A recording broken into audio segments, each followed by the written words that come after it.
எது தர்மமோ எது நியாயமோ எது உண்மையோ அதுவே பலம். எது தெரியுமோ எது புரியுமோ அதில் செல்லுவோம் அதுதான் நலம். எது தர்மமோ எது நியாயமோ எது உண்மையோ அதுவே பலம். எது தெரியுமோ எது புரியுமோ அதில் செல்லுவோம் அதுதான் நலம்.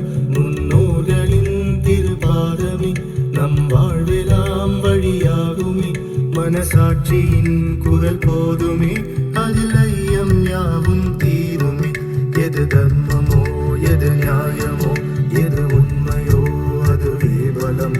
எது தெரியுமோ எது புரியுமோ அதில் செல்லுவோம் அதுதான் நலம். தர்மத்தின் பாதையில் ஏதும் வர்மங்கள் இல்லையே. சான்றோர்கள் வாழ்க்கையெல்லாம் தடம் காட்டும் எல்லையே. ஓயாமல் சுழலும் உலகம் உள்ளம்தான் நரகம் சொர்க்கம் ஒரே வானம். ஆனால் அதுவோ ஒவ்வொருவர்க்கும் முழுதும் சொந்தம். ஒன்றே நாம் ஒன்றே என்றே காட்டுவதே தர்மம். எது தர்மமோ எது நியாயமோ எது உண்மையோ அதுவே பலம். எது தெரியுமோ எது புரியுமோ அதில் செல்லுவோம் அதுதான் நலம். பாதங்கள் நடந்து நடந்து பாதைகள் வந்தன. பலரும் கடந்த அனுபவம் எல்லாம் பக்கம் துணையாய் நின்றன. வேதங்கள் எங்கோ பேசும் வீதியிலே எதிரொலி கேட்கும். வீட்டில் இருந்தே வீட்டை அடையும் வித்தகம் தானே நம் தர்மம். வெல்வோமே எல்லோர்க்கும் வெல்லும் வழியை சொல்வோமே. எது தர்மமோ எது நியாயமோ எது உண்மையோ அதுவே பலம்.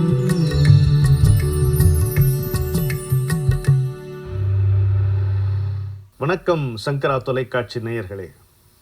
தர்மத்தின் பாதையில் என்கின்ற தரமான நிகழ்ச்சியை வகுத்திருக்கின்ற ஸ்ரீ சங்கரா தொலைக்காட்சிக்கும் அதற்கு நேரிலும் மின்னஞ்சல் மூலமாகவும் தொலைபேசியிலும் பேராதரவு தெரிவித்து வரும் உங்களுக்கும் என்னுடைய மனமார்ந்த நன்றிகளை தெரிவித்துக் கொள்கிறேன். இன்றிலிருந்து தர்மத்தின் பாதையில் பகுதியில் ஒரு சில நிகழ்ச்சிகளில் புதிதாக சில செய்திகளை பகிர்ந்து கொள்ளலாம் என்று இருக்கிறேன். இந்த நாட்டிலே வடக்கிலிருந்து குமரி வரை, இமயம் முதல் குமரி வரை எத்தனையோ மகான்கள் வாழ்ந்திருக்கிறார்கள்.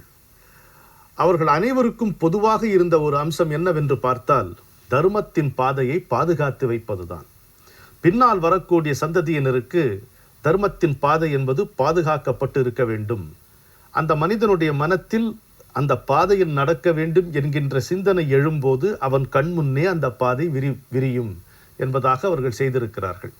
அதை அவர்கள் எப்படி செய்தார்கள் என்றால், தாங்கள் வாழ்ந்து காட்டி தாங்கள் வாழ்ந்த அனுபவங்களை, நீதிகளை, அறிவுரைகளை வாசகங்களாக பதிவு செய்து வைத்திருக்கிறார்கள்.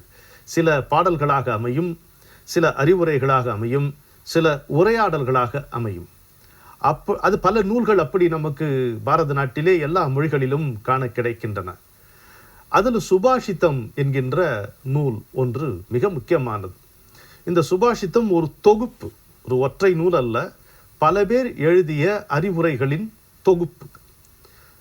இது யாரெல்லாம் எழுதியிருக்கிறார்கள் என்று பார்த்தால் வியப்பாக இருக்கிறது. இதிலே பர்திருஹரி, காளிதாசர், கபிலர், சாணக்கியர், சோமதேவ பட்டர், பவபூதி, கல்ஹணர், வேதாந்த தேசிகன் வரையிலும் பலர் இதிலே பங்கு பெற்றிருக்கிறார்கள்.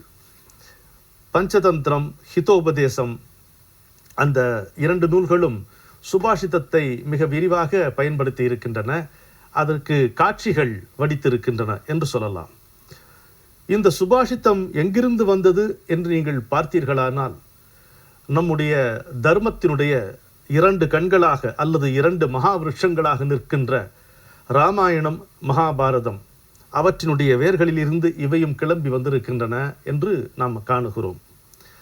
இந்த சுபாஷிதம் என்கின்ற அற்புதமான தொகுப்பை ஒரு 400 வடமொழி செய்யுள்களை தமிழிலே மிக அழகாக ஒரு சின்ன விளக்கம், ஒரு வெண்பா அல்லது ஒரு விருத்தம் என்பதாக வடித்து தந்திருக்கிறார் என்னுடைய அன்பிற்குரிய நண்பர் திரு சுந்தர்ஜி அவர்கள்.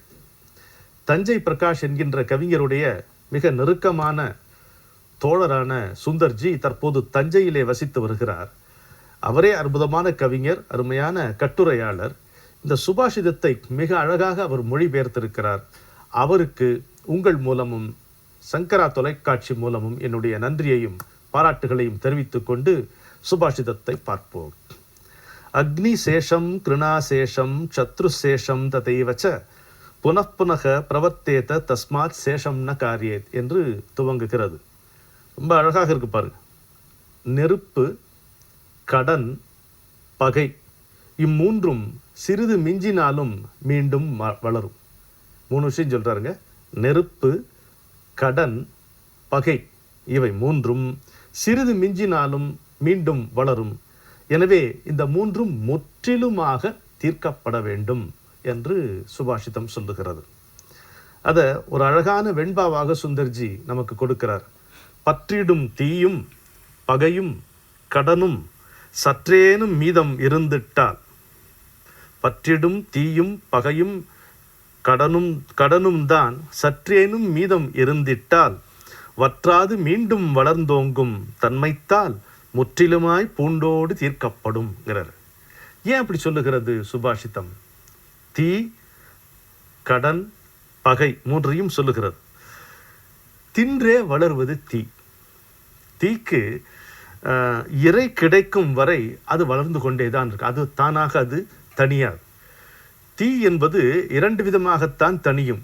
ஒன்று, தீ அணைக்கப்பட வேண்டும், முயற்சி எடுத்து அணைக்கப்பட வேண்டும்.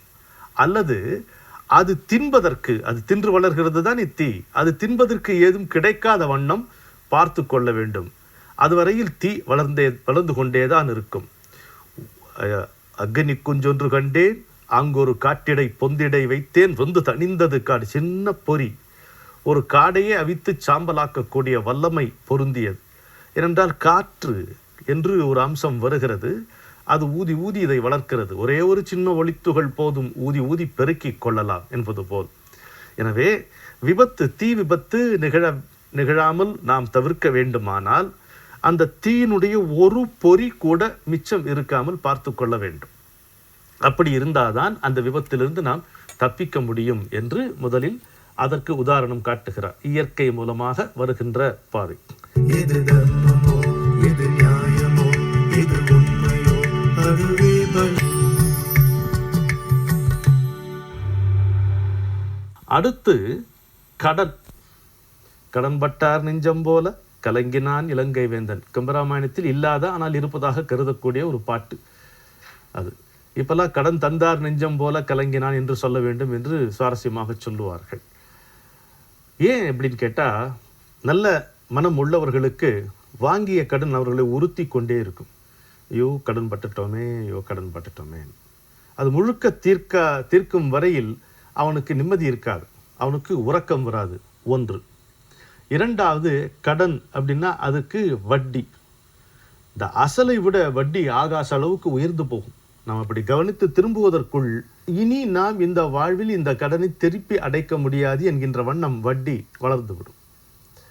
நான் சொல்லுவது நேயர்களே, பணம் சம்பந்தமான கடன் மட்டுமல்ல, உறவுகளில் நாம் படுகின்ற கடனும் அப்படித்தான். நம்முடைய கடமைகளை தாய் தந்தையருக்கு செய்யாமற் போனோமானால் இனி செய்யவே முடியாமல் போகும் என்கின்ற நிலைமை நமக்கு வந்து சேரும். அப்பொழுது நம்முடைய மனதிலே நேர்கின்ற துக்கத்துக்கு நிவாரணமே கிடைக்காது. நம்முடைய குடும்பத்தார், நம்மை நம்பி இருப்பவர்கள், நம்முடைய சுற்றத்தார், நம்முடைய நண்பர்கள், எத்தனையோ பெயர் தெரியாத முகங்கள், எல்லோருக்கும் நாம் கடன் பட்டிருக்கிறோம் என்பதை நாம் உணர்ந்து கொள்ள வேண்டும். நம்மால் இயன்றவரை கடமையை செய்து அந்த கடனை நாம் அடைப்போமானால் நன்றாக இருக்கும். அதிலும் முக்கியமாக ஒருவரிடமிருந்து பணம் வாங்கினால் எப்படியாவது அதை திருப்பி தர நாம் எத்தனிக்க வேண்டும். ஏன்னா வட்டி குட்டி போட்டு அசலை விட பெரிதாக ஆகாசம் வரை வளர்ந்து விடும்.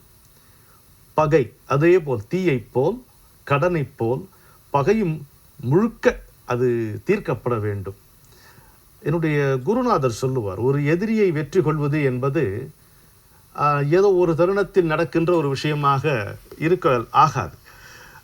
அந்த எதிரி என்பவன் தன்னுடைய முழங்காலால் மண்டியிட்டு மன்னிப்பு கேட்கும் வரை நம்ம போகணும். அப்பதான் பகை தீரும். அல்லது அவன் அழிக்கப்பட வேண்டியவன் என்றால் அழித்தே தீர வேண்டும். இப்படித்தான் அரசியல், அந்த கால அரசியல் நமக்கு சொல்லுகிறது. ஒரு போர் நடக்கிறது, நிற்கிறது. அதற்கு பிறகு இன்னொரு போர் வருகிறது. இந்த இடைக்காலத்தை சமாதானம் என்று கருதிவிடக்கூடாது என்கிறது சாணக்கியருடைய அரசியல் தந்திரம். 2 போர்களுக்கு மத்தியிலே இருக்கக்கூடிய இடைக்காலத்தை சமாதானம் என்று கருதிவிட முடியாது என்கின்ற ஒரு முக்கியமான கருத்தை சாணக்கிய நீதி நமக்கு வைக்கிறது. எனவே பகை உழுக்க தீர்த்த விட வேண்டும். பகையிலே மிகவும் கொடிய பகை என்னவென்றால் உட்பகை. அது நாட்டுக்கும் சரி, வீட்டுக்கும் சரி. உறவினர்கள் போல் இருந்து சரியான தருணத்திலே நம்மை காலை வாரிவிடக்கூடிய சில அபாயங்கள் நம்முடைய உறவுகளால் நேர்வதுதான் அதிகம், தெரியாத மனிதர்களால் நேர்வதை காட்டிலும் என்பதை நம்ம புரிந்து கொள்ளும். கண்ணதாசனுடைய ஒரு பாட்டில் வரும், தெரிந்தே கெடுப்பது பகையாகும், தெரியாமல் கெடுப்பது உறவாகும் அப்படின்னு வரும். அருமையான வாசகம் அது. பகைன்னு தெரியட, நீ என்ன ஆடுற நான் பார்த்துடுறேன்டான்ட்டு அவன் கருவிட்டே போறான்னு வைங்களேன். இன்னும் அந்த எனிமி யார், அந்த எதிரி யாருக்கு நமக்கு தெளிவாக தெரியும். ஆனால் உறவு அப்படி இல்லை. நீ ஒன்றும் கவலையப்படாது, நான் எப்பவும் உன் பக்கத்துலேயே இருக்கேன், நீ எது கவலைப்படுற சொல்கிறவனா இருப்பான். ஆனால் அவன் தான் கவலைக்கு காரணமாக இருப்பான், பிரச்சனைகளுக்கு காரணமாக இருப்பான். இதை உட்பகை அதிகாரத்தில் வள்ளுவர் சொல்கிறார் பாருங்க, வாழ்போல் பகைவரை அஞ்சற்க அஞ்சுக கேள்போல் பகைவர் தொடர்பு. கத்தி மாதிரி இருக்கான் பார். கத்தி எவ்வளோ அபாயகரமான ஒரு ஆயுதம். கத்தி மாதிரி இருக்கக்கூடிய பகைவனு கூட நீ பயப்படாத. ஆனால் உறவினர் போல் இருக்கிறானே பகைவன் உன் பக்கத்திலேயே, அவனுக்கு நீ பயப்படணுங்கிறார். அந்த தொடர்புக்கே நீ அஞ்ச வேண்டும். அருமையாக வச்சிருக்கு. 2000 ஆண்டுகளுக்கு முன்னால் அருமையான ஒரு தர்ம நீதி வைத்திருக்கிறார். எனவே நேயர்களே, நாம் தீ, கடன், பகை இவற்றை முற்றிலுமாக தீர்த்து நிம்மதியாக வாழ்வோம்.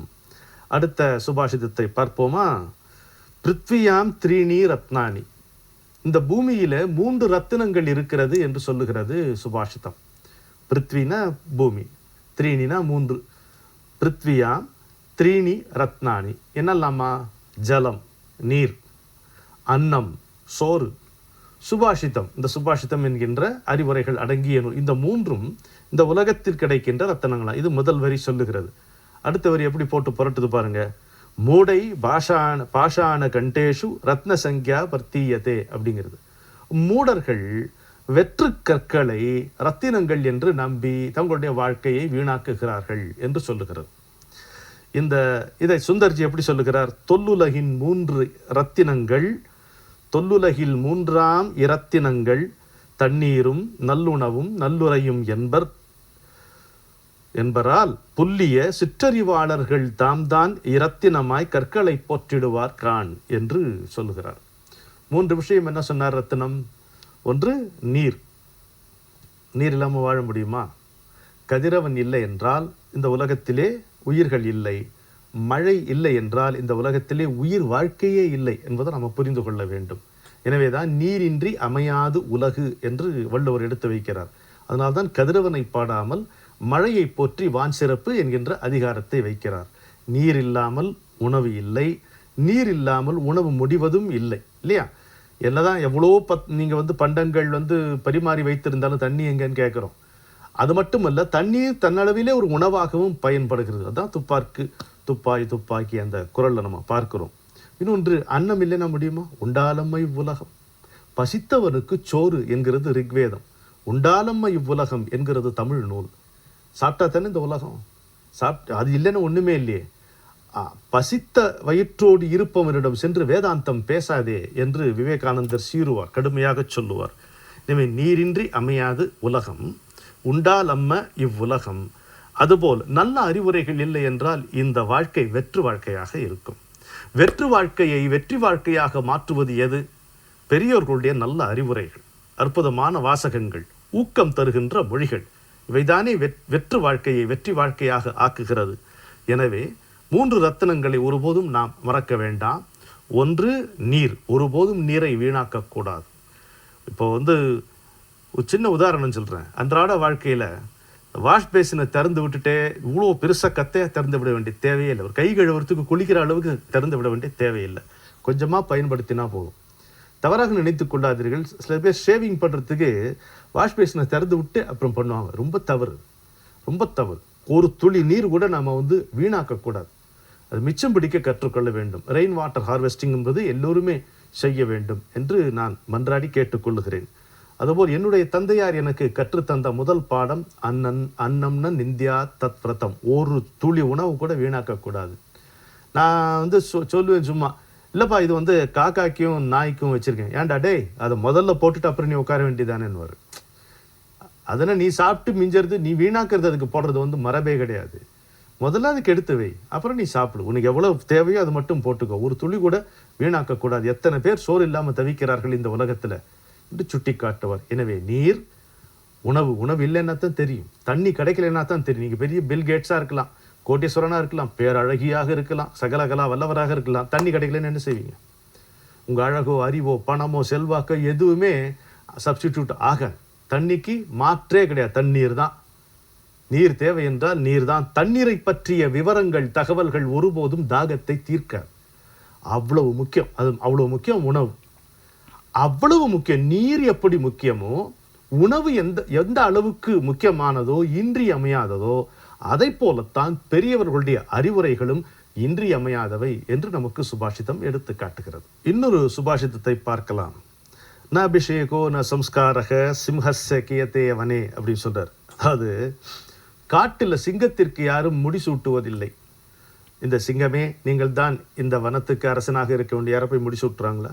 இல்லை இறைவன் சொல்லி அனுப்புறானே, சிங்கமே நீ போய் இந்த காட்டை அரசாளு என்று சொல்லுகிறானா? இல்லை.